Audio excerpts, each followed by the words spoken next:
knockout? He's coming out again. Yeah? Hearn's getting wrapped.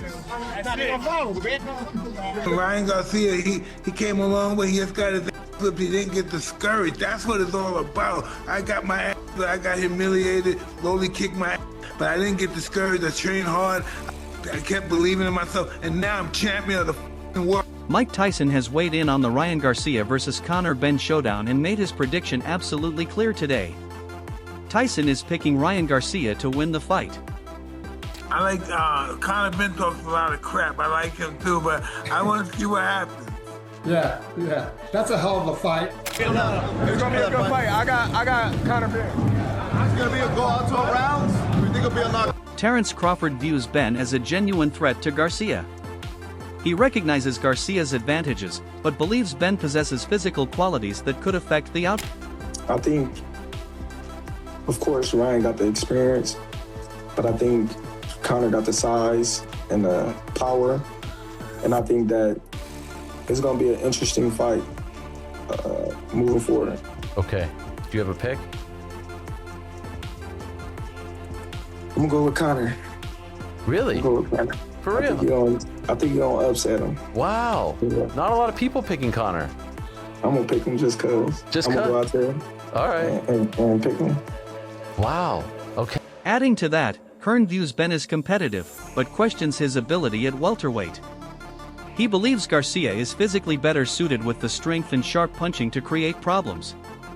That gives Garcia the distinct advantage in Hearn's view. I think Conor's always going to be competitive. You know, he trains really hard. He's got a lot of heart. I don't like him at 147 pounds now because that was one of the problems in going to 160 to fight Eubank. To come back to 140, it's a really tough thing to do. And I think when he fought Prograis, was it 151 or 150? Like, he just didn't look the same. He looked like he was lacking power, didn't look that strong. And Ryan Garcia is a guy who's kind of built his way up to 147. He's super fit and good at the weight at 147, and he's a world-class fighter who punches very, very hard and very sharp. So Conor's always going to be in the fight because he's got a lot of heart, but I don't see him winning that fight at 147. Meanwhile, Timothy Bradley focuses on Benn's confidence when pushing Garcia into difficult exchanges. He sees a difference in their natural abilities, but suggests Benn's determination could help close it. That mental strength may prove crucial when the fight reaches its most demanding moment. Not worried about that, like you said, but at the same time, he sees a weakness in Garcia to where he's saying, hey, you quit. I know you have it in you. Right. I can make you quit, right? I have that determination. I've seen it before. That will, right? That will to win. He's not as talented. He's not as talented as He has some talent, but not as much as Ryan Garcia. He's not as explosive either, right? And I don't think he hit as hard as a Ryan Garcia, but that determination and that will, and if he can close that gap on him, bro, trust me, man, he can do. Beyond the physical battle, Max Kellerman points to Benn's ability to turn Garcia's past adversity into a tactical and psychological target for this fight. He argues Garcia still has questions to answer regarding his resilience under pressure. Benn's determination gives him every reason to keep testing that weakness. That way, watching the presser, is because Conor Benn, it's not just that he's going at Ryan Garcia, he's identifying something that Ryan has to deal with. I don't think Ryan quit against Tank. I think he got stopped. I think you could argue he wasn't really trying to win against Rolly. He pissed down his right, and you can call that a form of packing it in. So the point is, between those two fights, and I think Ryan does have heart, but between those two fights, it is an issue that Ryan has to confront, right? He has to look himself in the mirror and confront it. He's got to deal with the public if they're saying it. And the fact that Conor picked that out, and the one thing about Conor you can't say is there's nothing in him that leads you to believe he's not going to try his hardest to win. At the same time, Sean Porter sees the matchup favoring Garcia, with his athleticism and long-range offense creating a difficult puzzle for Benn. But Porter also points to Benn's improved all-around game, suggesting the British challenger has more dimensions than Garcia may initially expect. That contrast could make the tactical battle even more dangerous than it appears on paper. Conor Benn has a style that matches what Ryan is good. You know, the style clash favors Ryan Garcia because of his speed, because of his power from the outside. So definitely a tough fight for Conor Benn. Again, based off of Ryan's last fight, I would say 60-40. Ryan Garcia wins that fight, possibly KO, but Conor is very, very tough. And that's what I already knew about him, but I got to see it firsthand when we sparred. He's much more versatile than we saw in the first fight with Eubank. Comes back in a rematch against Eubank. We see the versatility. Sergio Mora also favors Garcia, but his reasoning focuses more on the physical dynamics of the matchup. He points to several important underlying advantages that may become increasingly difficult for Benn to overcome. Whether those factors translate into a decisive edge remains the key question heading into the bout. Ryan Garcia in that fight, I don't think Conor Benn is able to handle the speed and the power and the longer frame of a Ryan Garcia. I think that fight ends in knockout, but you got two popular fighters from two different sides of the pond, and both countries will be watching. The world will be watching. Kell Brook offers a more balanced assessment, giving Benn considerable credit while still acknowledging Garcia's danger. He also highlights the contrasting weight situations surrounding both fighters, which could play an important role in how the matchup develops. For Brook, those differences make the clash especially. I think Conor Benn, he's got it all, and he can fight. You know, I would have liked him to have got a British title instead of just jumping. But you know, he can fight. He's a pay-per-view fighter. I'm looking forward to this fight with Garcia and Conor. It's a very exciting fight, you know what I mean? It's very exciting. Ryan can whack. Oh, yeah. He can whack big time. This is going to be a real test, you know what I mean, for Conor. Do you know what I mean? This is down at welterweight, so you know Conor's boxed Eubank at middleweight. He's coming down. There's so many things, you know, like we talk about, like this is more his weight, innit? This is more his weight, Conor's weight. Ryan Garcia, we're a bit lighter before he's going up his full dart. It's an exciting fight. There's two serious characters, what both can fight, and they want it, and they're not going to disappoint. Tony Bellew shifts attention to Garcia's consistency, questioning whether he can reproduce the level of performance that made him such a dangerous opponent before. Garcia possesses obvious physical weapons, but Bellew views Benn's mental strength as a serious obstacle. Garcia's discipline and focus could determine how effectively those advantages translate on fight night. My only issue with this fight is you don't know which Ryan Garcia is going to turn. Because if the Ryan Garcia that got him with Rolly Romero turns up, that's going to lose. That's not going to be enough. Yeah, I rate Rolly as well, because Rolly's a good fighter, but is Ryan interested? Is he bothered? Mentally, I think Ryan Garcia's all over the place. Mentally, I think Conor's so strong mentally. To get through what he went through for them years, he is mentally so strong. So Garcia's the favourite, and he's the overwhelming favourite because of the qualities that he has and the fundamentals that he has. Lightning speed, a vicious left hook. I haven't seen anyone do to Devin Haney what he did. Frank Warren focuses on what the division could mean for Benn's chances. He views Garcia as holding a clear advantage overall, leaving Benn with a difficult task from the outset. That sets the stage for a fight where expectations strongly favor Garcia. Look, he's got people around him, and if he can't make that weight, he shouldn't be fighting. Yeah. So the people around him are there to look after him. Yeah. To ensure that he's okay. If they feel that it's right, then they're with him every day. So they should know. The border control, I'm sure, will do their check weights. Look, Conor, at this moment in time, for me, he's a big underdog in the fight.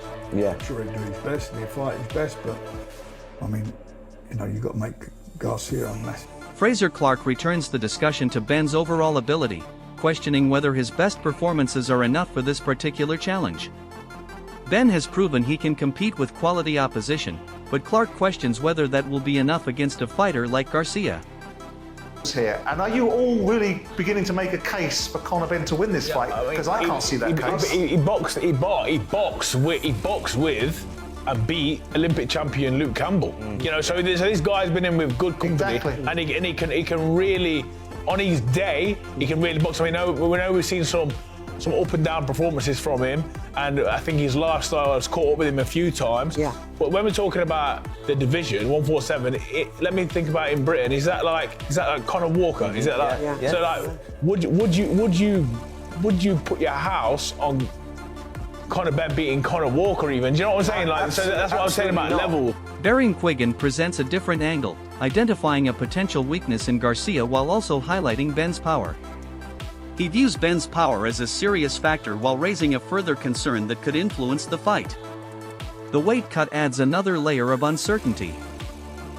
But you have to look at Ryan Garcia and say the two chinks in his armor against Rowley and it was against Gervonta Davis. Both strong, short, attacking fighters. Yeah, quite that is the risk. And let me tell you something, this fight can change, like Fraser says, in a split second because of Conor Benn's power. And although he's busting a gut to make weight, and I believe that could be the most difficult thing of all for him to do 147 again. It'll be less difficult out in Vegas where it's hot all the time, but it's still a struggle for him. So I think that might take away, and he might be enervated and maybe weakened a slight bit. The weight could be the difference between winning and losing. Could make the difference between winning and losing. That's it. But it's a. Zab Judah ultimately backs Garcia here. Although his assessment leaves plenty of uncertainty about how the fight could unfold, he sees qualities on both sides that make the matchup difficult to predict with certainty. Garcia and Conor Benn, who do you pick in that fight? I like Ryan Garcia. Ryan Garcia, does he win by knockout or what? I don't know. If he can land that hook, maybe so. Conor Benn, you don't hear that have a... No, I think Conor Benn he's a very locked-in fighter. He's a very strong fighter, very focused fighter. I like Conor Benn. He's a good fighter, but I just think that right now it might be Ryan Garcia's time. Chris Manx focuses on the one issue that could undermine Benn before the fight even starts. He questions whether Benn can bring the same version of himself into the ring at 147 pounds, particularly against an opponent with Garcia's physical advantages. That could make the weight situation a crucial factor once the fight... Because if you're a month out, and you're already talking about the challenge of getting to this weight, a weight that he's not fought at since 2022. In his last fight, getting down to 150, he didn't look like the same guy. Didn't look like the destroyer. Didn't look like the guy that put a beating on Chris Eubank Jr. at 160 pounds. When you're now a month out talking about the struggle it is to get down to 147, and you're going to be going up against a guy that's not going to have any problem making 147. Like Ryan Garcia is a big, tall guy, but he made 147 against Mario Barrios pretty easily, and I have no reason to believe that he can't do it again. You're going to be going into the ring with a younger, faster, stronger, more skilled, for being honest, guy in Ryan Garcia anyway, and he's going to be making the weight in a much better way than you are. That tells me this could... Timothy Bradley highlights Garcia's confidence. He sees a fighter who appears convinced that his physical tools and experience will overwhelm Benn. That confidence comes across as measured and deliberate, with Garcia seemingly certain that his advantages will translate inside the ring. When fighters are sure, and I feel like Ryan is sure. I feel like both of them are, to be honest with you, but Ryan's a little bit more reserved, with it. It's it's a calm confidence that I like from him. He's just you gonna find out. It's different. It's different levels. My hand speed gonna be too much for you. My power gonna be too much for you. You know, I got more experience than you. I got more amateur experience than you. Bro, you can't beat me, bro. You're not better than Haney. You're not better than all these other guys that I faced. Yeah, you might can punch hard, but I can punch hard. Beyond Garcia's confidence, Bradley also views his tactical development as a major factor when Benn attempts to close the distance. He believes Garcia has developed enough variety to punish those moments rather than relying on a single opening. That could turn Benn's willingness to press forward into one of the biggest risks of the matchup. But I feel a young guy like Garcia, he's gonna be able to pull that trigger. And one of the best things about his game is that he's a decent counterpuncher. I'm not gonna lie. He's a decent counterpuncher. He knows how to land that left hook. And the fact that his father started to develop his right hand, that's gonna help him even more in fights, because he don't have to be just dependent upon one punch. He can use both hands now. And what I did like about Ryan's performance was he did go to the body as well. He went to the body with right hands to the body as well. And he used his feet and he moved laterally. And he was setting nice little lateral traps, walking Barrios into shots. And that's what he's probably gonna do against Conor Benn. That's probably what he's gonna be looking to do. use his aggression against him. And he gonna catch him coming in, double impact. Jamal Herring sees Garcia as the more naturally gifted fighter, but he believes Benn presents a different kind of threat in the matchup. The challenge for Garcia may come from Benn's relentless mindset and the importance he attaches to this opportunity. Ryan couldn't box in the back foot. Ryan was boxing so Ryan looked good. He looked good from the opening bell. You know what I'm saying? Put Barrios on the and everything, you know what I'm saying? So I think Ryan has more tools than Conor, but Conor got that dog mentality, and this fight is definitely a lot. It means a lot to him, especially if his father holding, you know what I'm saying, holding that belt, and like he pointed out, the WC title, and this and then the third. But I would lean towards Ryan, you know what I'm saying, but because he's the more naturally gifted, but you can't fall asleep on Conor Benn. Similarly, Carl Frampton also favors Garcia, but he views Benn as a legitimate serious threat rather than an easy opponent. He believes Benn's relentless style could create problems if Garcia struggles to deal with sustained pressure. Well, I have him as a favourite, but not a heavy favourite. It wouldn't surprise me if Benn wins. I think if you look at how Benn fights and his tenacity, that could give Garcia a lot of problems. And whether you like to believe it or not, like against Gervonta Davis, who's a smaller man than Benn. Benn isn't Gervonta Davis, they're different type of fighters, but if he's quitting against Gervonta Davis, I think someone with the tenacity of Conor Benn can make him do the same. Henry Garcia dismisses the idea of Benn taking the fight deep, insisting that Garcia's mindset is focused on forcing a decisive finish. He points to Garcia's proven finishing ability and willingness to capitalize whenever openings emerge. It's not going to go 12 rounds. I don't see it happening. And good luck to him if he thinks it's going to last that long. I mean, that's another mistake he's talking about. Oh, after 12 rounds. Bro, if you're a fighter and you're a gladiator, you wouldn't even want to think about 12 rounds. You're not there to pay. You're not there to fight for 12 rounds. You're there to win, and whatever it takes, and knocking him out is what it takes, and it happens. And Ryan has that resume and that history of doing that, and things aren't going to. Bulmac questions whether Garcia has managed to recapture his best form since the Haney fight. His first-hand view of Benn has left him particularly high on what the British fighter can bring. That gives Mac a very different perspective on how this matchup could unfold. And Garcia, Conor Benn. Conor Benn will probably stop him. What? Really? He gonna probably stop him, man. Keeper. Ryan he ain't been since that first fight with Haney. And he got popped. He just had never been he never got back to that type of winning. I've seen being firsthand. Paulie Malignaggi rates Garcia at a considerably higher level than Benn. He sees this matchup as an opportunity for Garcia to strengthen his standing, particularly against an opponent he considers below his current ability. That puts considerable pressure on Garcia to deliver a performance that matches those expectations. I mean, I think it's obvious he's not that good, but, you know, Ryan Garcia is a very good fighter.